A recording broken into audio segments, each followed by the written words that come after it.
আজকে শেখাবো স্পোকেন ইংলিশের 5টি গুরুত্বপূর্ণ নিয়ম, যে 5টি নিয়মের মাধ্যমে আপনি অনর্গল ইংরেজিতে কথা বলতে পারবেন। 1 নাম্বার, কোনো কাজ করা হয় বোঝাতে গঠন প্রণালী সাবজেক্ট প্লাস এম ইস আর প্লাস ভার্ব 3 বসাতে হয়, যেমন আমাকে খাওয়া হয়, আই অ্যাম ইটেন।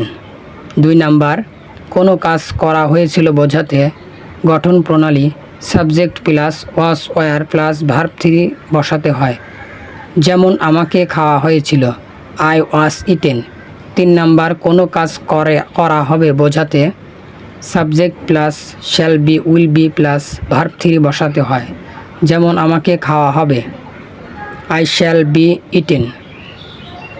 4 নাম্বার, কোনো কাজ করা হচ্ছে বোঝাতে সাবজেক্ট প্লাস এম ইস আর প্লাস ভার্বের সাথে আইএনজি প্লাস ভার্ব 3 বসাতে হয়,